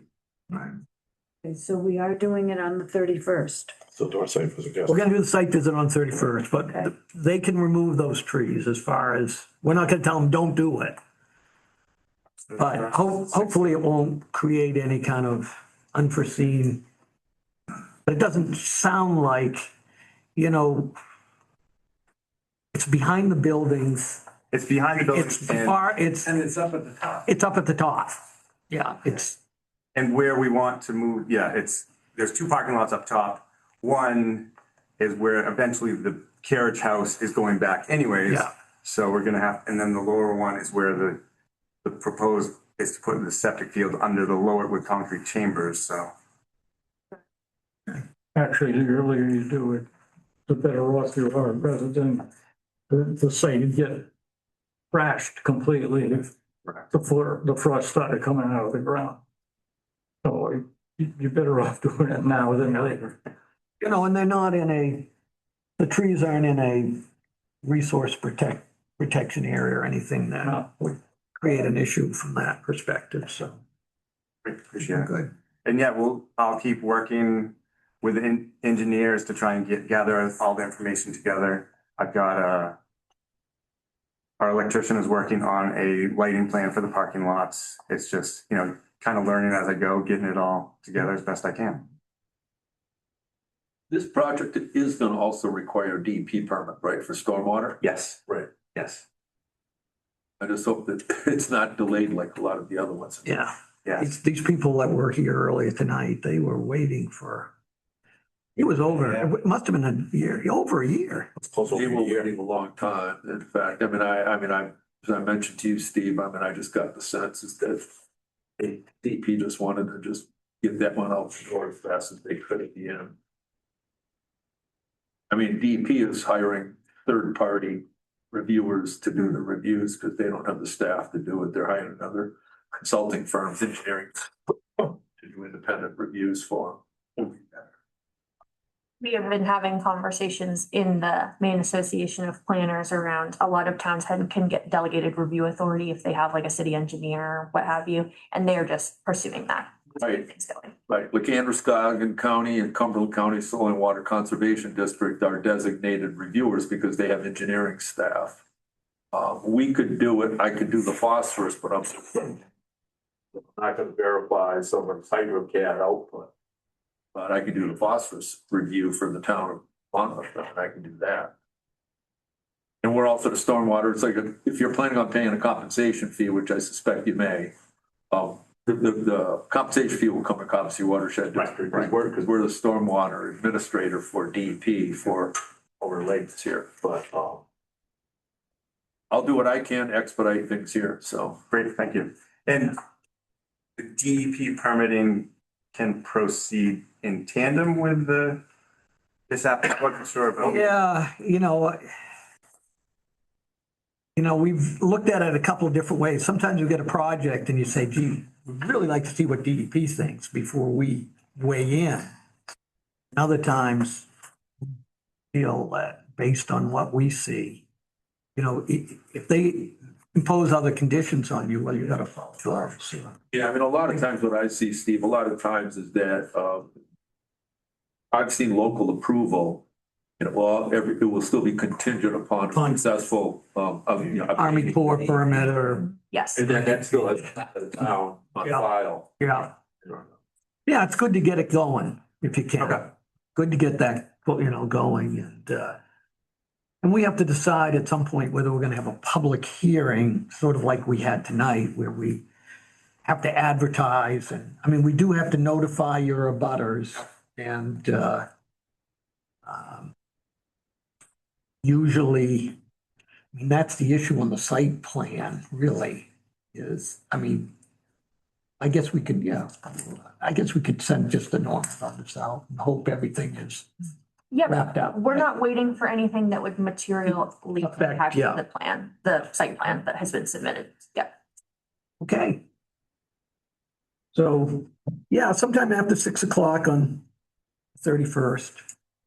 Might be a little bit later than 6, but at least we're getting some light. We're trying to, Yes, absolutely, yes. Hopefully, some more snow's gone and too much more. yeah, I'm so tired telling this winter. yeah, it really is. And you always find there's frost some places and not over, Roads are taking a beating now. yeah. Yes. Driveways. Vehicles are taking a beating. Yeah. Shocks and, Well, thank you very much. all right. Appreciate it. Oh, no Great. problem. Well, good luck with this. Yeah. Be a great thing to have in When it's town. done. Yes, it's a beautiful spot and it's a beautiful building. Yep. It's a little daunting at times, but got a great crew working on it. Thanks, Bill. Yeah. All right, great. Thank you. Here, everyone. Thank you, Bill. Does it still have the old electrical limit or have some updated stuff? Luckily, it was updated, the main house, Yeah. but they had to run all new fire alarms. So again, just busting holes in that ceiling, so it's not bad. The new boiler system, the sprinkler system was okay. Yeah. And it's, yeah. I have an inspection that I'm doing on Ridge Road. You're down Ridge Road and you come up to the very crest of the road, there's an old house, it looks like a mansion, with the big pillars and. Yeah. They're renovating that. But, whoever did it back in the day, they didn't have color white Right, boxes, right. they had to woodwork in that. Oh, yeah, it is. It's well built and, you go in the barn, everything's nice and straight. You don't see a lot of barns like that around here these days. I got it. Thank you very much. Okay, take care. Take care. Thank you. Next item on the agenda is the planner's report. I just had, this is sort of a expansion on the conversation that we had the other day, Steve, around, I just want to verify process now that you've delegated the review authority over completeness to me. So I'll tell you how I've done it in other communities, and then I'll ask the question I want to ask. So in communities where I do the completeness review for applications, I work the project up until the point that everything is submitted. We don't do this thing where they come to do an introduction and then we schedule a site visit. So in other communities where I do completeness, I work the project and review it to the point that it is complete and I have signed off on it for completeness. Then I work with my planning boards to schedule the public hearing and the site visit as an administrative matter. You'll recall when we talked about what can be done over email. Scheduling is the one thing that we can talk about over email. So usually once I deem an application complete, I reach out to my board members, we schedule the site visit, and then we advertise the public hearing for the next available agenda. So that being said, when you see something at a public hearing, it may be the first time that you're seeing it in person in other communities. I am under the impression that that is not what you guys want. You would prefer to see like an introduction to a project.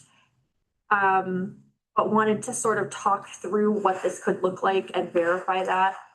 And the reason that I brought this up to Steve is because we had a conversation at one point around how I measure my own success, and it is not the number of applications that we approve or deny or anything like that. I measure my success by, is this a transparent process for the applicant, for you all, and for the public?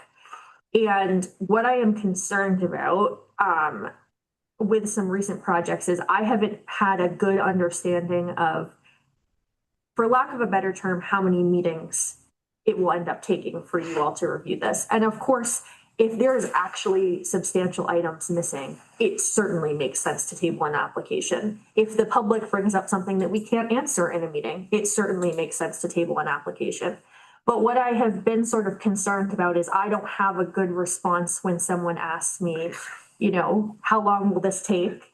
And my concern is always that when the permitting process becomes prohibitive to people, they don't go through it anymore. And so I think that the transparent process piece is really important in terms of making sure that we actually keep people, you know, coming to us and not having to go through enforcement actions. But anyway, so I'm bringing this all up for conversation because I need to have a better understanding of, I will follow the will of this board in terms of how you want this process to go. But I am a little bit confused right now, since the recent vote on completeness, how you want me to handle this. We used to have a lot of people come in for pre-application meeting. Yeah. And that was I think it was worthwhile, though, in some cases, the applicant didn't really hear what we were saying. You know, Lake Star may be one of those that they had a really tough site.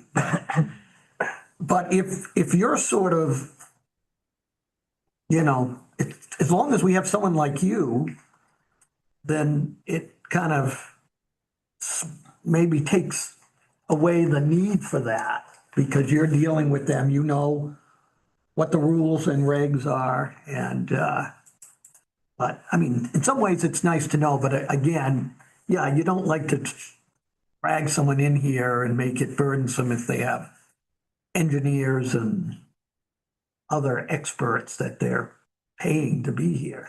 That's sort of my biggest concern. Yeah. You know, Chase coming in himself, I kind of don't really mind that. Yeah.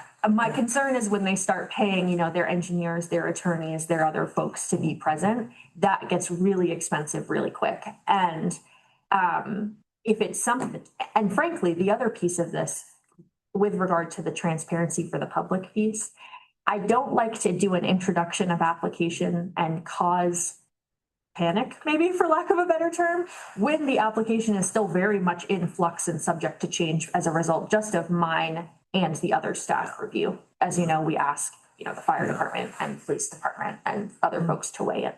So in other communities, they're getting their packet, they're reviewing all of the materials, they're reviewing my memo, which is maybe the most important introduction. Yeah. And then I come in and I do a brief introduction based on what I know you guys want to see. And then they turn to the applicant for their feedback. And then we take the public comment, and 95% of the time, folks are in and out in one meeting because I have worked this project Right. for potentially 3, 4, 5, 6 months before it ever gets to you. I don't want you to feel that you don't have adequate information though. So if there is value to you in a sort of introduction or pre-application to a project, and then I'll work the project, that's fine with me. But I'm bringing this up because I haven't felt confident in the last few months that I'm giving good information to applicants about what to expect. Do you have time to do this? Yeah. Okay. Yeah. I think we put it back onto you. If you feel that it's a project that, knowing us now, would require an extra meeting to get all the little particulars in and out of the way, that's fine to call a meeting. Mm-hmm. You know, and if it's not like a shoreland, you know, that could definitely be in one meeting. That's sort of what I'm getting Yeah. at. Like, I'll Yeah, send like you this the meeting information. tonight was He was sitting here for quite a while, It yeah. was pretty worthless. If it was an attorney, it would have been a lot of money. Yeah. So that's, yes, that's sort of what I'm getting at is we might be able to alleviate some of this. My secondary question though is, does that mean that you want, my expectation, I guess, in that sense, if we are dropping down to one meeting process, or I guess it would be a site visit and one meeting. You guys, it really puts the onus on you to review all of the packet information in advance. And That's so our job.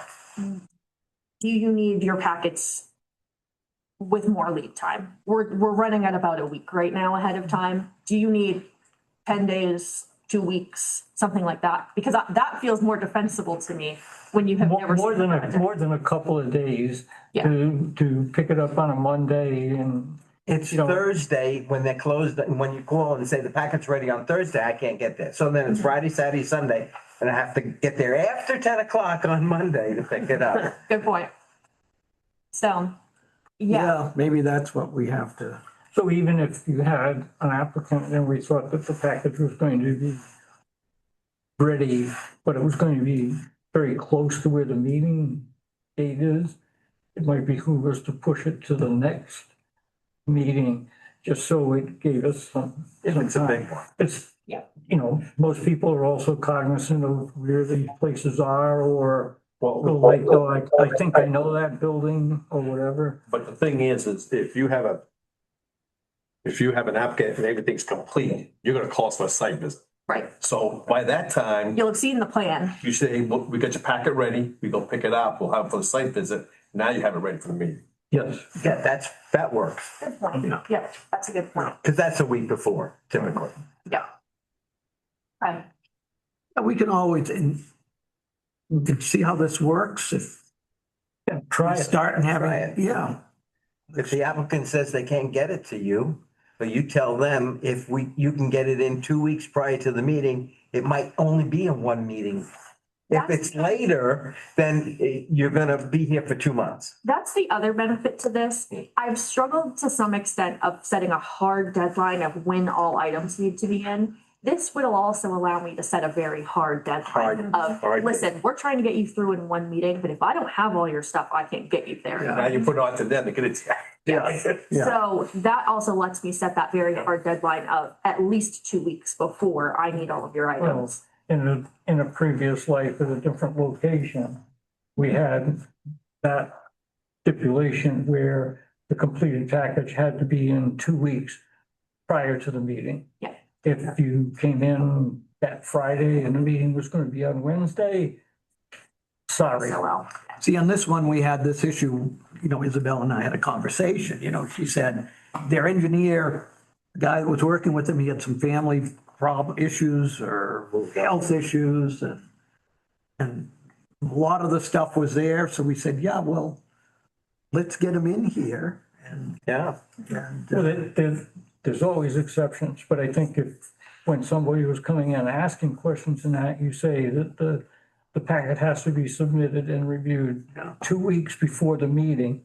That's the timeline. Yeah. Not the Wednesday before, not the Saturday before. And it's complicated a little bit more because the town hall and that is closed on Friday. Yeah. And then you might have a holiday as well. There's another. On Monday. Yeah, and Monday's a holiday. Yeah, we have a lot of Monday holidays, so then it gets a little I sticky. do like the idea though of going back to when I was around, we'd approve a project even if we didn't have Army Corps or DEP. And then when it came in, that's when the permit got issued after Steve got to see the Army Corps or the DEP approval. Then the rest of the board at least saw it at the next meeting. What I always say is, as with Lake Star, frankly, projects are typically much more subject to change through local review than state review. It's gonna be sort of the difference of buffers or, I would say it will materially change much more through local review, adding and removing lots and these big things. So in every community I've ever worked, we have conditioned planning board local approval on the receipt of the other permits. And it was prior to the issuance of a building permit, you will submit copies of these to the town office. And the other thing was that I used to hold I went to the registry of deeds, I did all that. I waited until I got all that and brought it all in at once, and they stapled it all together because it was Mylars and, that kind of stuff. So they got the whole thing and stamped the right number on all 3 pieces of paper. Isabel, do you want to speak to having Sarah doing stuff now? Oh, yeah. So as you all know, Darcy has, if she hasn't already left, she's leaving within the week. So she's on her way out. But we had a conversation, Lori and myself, around what we should be doing. And since I came on, I think I've alleviated a lot of the work that this position might have been doing before. We've moved to a digital filing system for the most part. I am the one corresponding with applicants. They never correspond with applicants. All of those things I have taken on. And so we thought, rather than hiring somebody whose job is basically only to sit at the meetings and take the minutes, I will take sort of very basic notes during the meeting to pass along, but then Sarah in the town office will take the minutes from the recording along with my notes and prepare those for you. And she will also do the packets from now on, printing out the packets. Again, because I assemble them, all she has to do is hit print on the document that I sent her. So it has taken some of the pressure off of an administrative assistant to the planning board because I've taken on more of this organizational and administrative role. If you're preparing the packets electronically, can you put a blank page? So when she prints it on 2 sides, Ray asked I don't the have same to. thing. Yes. Yeah, because I had to make another copy. So the back was with this and the front was with this one. Yes, I can do that. We'll start separating it out, especially if we're moving to this sort of method of I'll work with you to schedule the site walk and you'll have everything at the site walk. We can certainly do that. Yeah. Yeah. What do you think? I just want to let you know, Darcy landed where she's going in Arizona this morning. That's what I thought. I was gonna say, if she hasn't already left, I think she has to. She drove. Yeah, she left over the weekend. Yeah. Drove down, yeah. She sent me a text that she was leaving. So that'll be sort of the process moving forward. I'll probably take this seat because it's more comfortable for me to sort of run everything from here, Yeah. but yeah. That's fine. Okay. So are we I just want to verify, are we sort of on board with at least trying that Yeah, I process? guess we are. Okay. That sounds good. Great. Good. Anything in the pipeline? Other than the 2 things you reviewed this evening, I don't have anything Okay. in the pipeline. Yep. Things will start maybe soon. Who knows? Move adjourn. Second.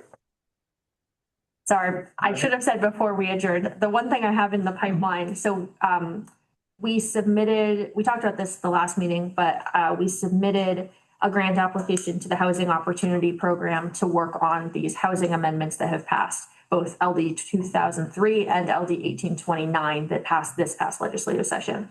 We should hear by the end of the month if we've received that money.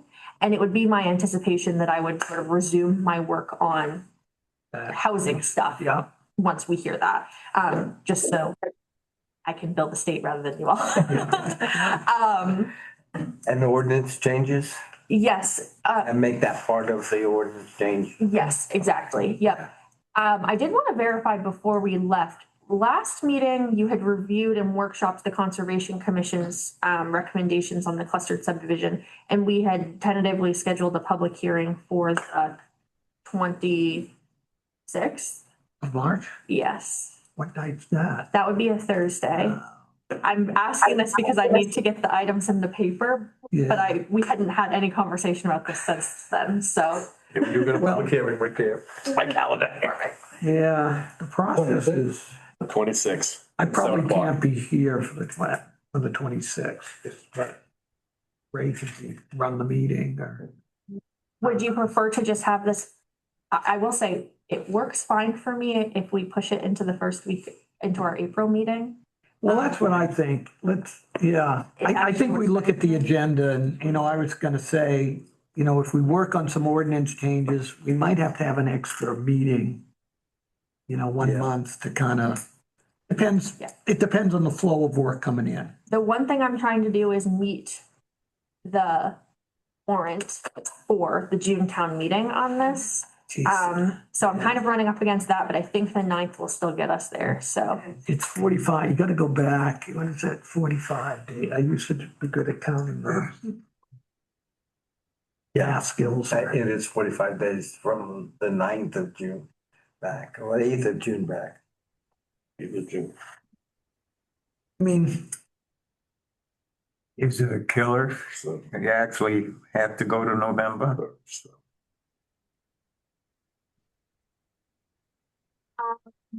see, if we went to November, we might have more change. We have many more changes. More changes. It would, in some ways, it's not like we're getting a lot of subdivisions, right? Since Lake Star filed, I don't think we've had one subdivision, have we? Other than have the 63. 1063, yeah, we've only had two. We don't know if they're gonna do another phase. Phase 2. Yeah, but I haven't heard. Pretty ugly the way it As is. soon as they get 3 more houses built, they'll be coming in for, they're waiting for the DEP to change the rule on paying a fee on residential. Okay.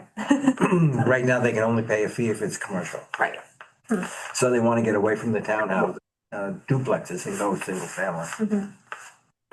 So if that goes through, and they only have 2 weeks, and I think there's only 2 weeks left in this legislative session to get it changed, and I haven't seen any workshop on it. And if they don't have a workshop on it, it dies. It dies.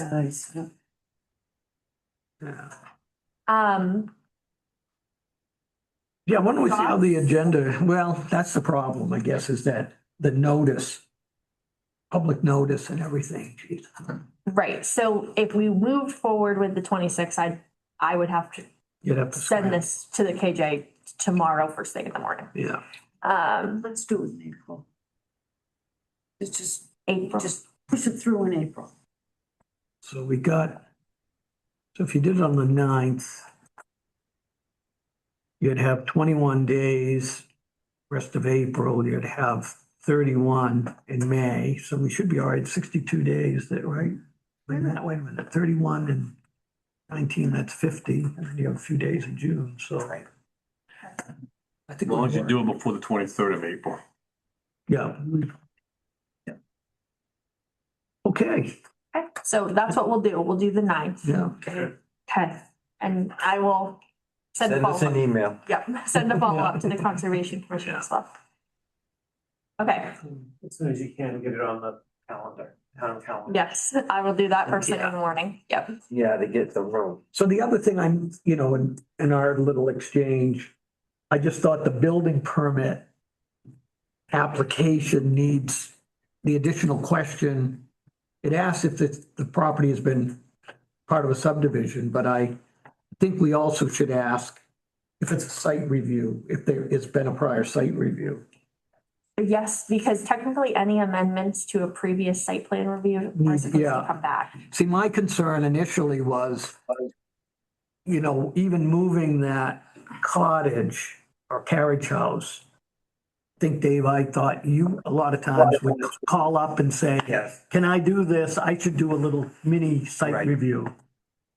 And that was when I saw the papers, I thought, has Rich done what he really needs to do? And it all turned out He fine. approved 3 cottages. That's in the permit. The permit he issued is not really correct. Correct. He should alter that permit. He should. We are having some conversations around compliance, and I'll bring this up in the conversation. Yep. Yeah. I probably should stop in and talk to, I haven't talked to him since he's come back. Yeah, you should. He really needs the help. Yeah, I can say, Although he is down to once a week for my phone call. I was every other day. There you go. So he is getting. He still sends out emails, so. Oh, yeah. I was gonna say, I've been getting a lot more phone calls. Well, you probably get them and I don't. Well, I only get him, emails from. That's, and I'm fine to answer inquiry. I'm happy to do it. Because he's asking me these questions and I said, well, 20 years ago I could answer you, but now it's them for you. Better me than you, I suppose. Right. Okay, and that's all I had to say. All right. Well, we're just under the Tom Fairchild, Oh, yeah, we just made it. 9:00. Thank you. Go Thanks and for watch the pair. coming in. Thanks, guys. Have a good night. Yeah. Good night, Rick. Is it good weather? Yeah, it's been great. It's been in the mid-80s. You down in Florida? Yeah. Yeah. I'm helping a guy on his house and taking a couple weeks off as well. Oh, nice. Yep. It's nice. Flew away from Daytona, it's bike week. 150,000 bikes down there. 150,000 people down there with bikes. Oh, That's all. Next week is spring break. They're gonna increase to about 200,000. Good reason not to be there. yeah. Yeah. To be about that. I walked him. Yeah. And so when I suggested, you know, I'm gonna do a street, and are we gonna do this? It was sort of crickets, and so we parted as friends. Yeah. Yeah. Well, Well, you're very good at what you do here. yeah, yeah. Hopefully you can find other. Yeah. Yeah, well, What that do they call it? was kind of the other thing is I'd given up one consulting client, but I still had you guys and Yeah. 3 others. So I Yeah. was working a whole other, basically I was coming home every night and working 4 to 5 more hours on the consulting Did Bill client. sign that? Make sure his name's on that. You probably remember. I don't know. Well, that's what it is, if you had the time. I know. But yes, now I have more time. So, You know, the 28th, we had this room double booked anyway. You did? oh, good. Okay, I myself was double. Cognawagan Lake Association was meeting on the 28th. They were later. Yes, but now they can come up and do it when they wanted to do it. Yes. I found out because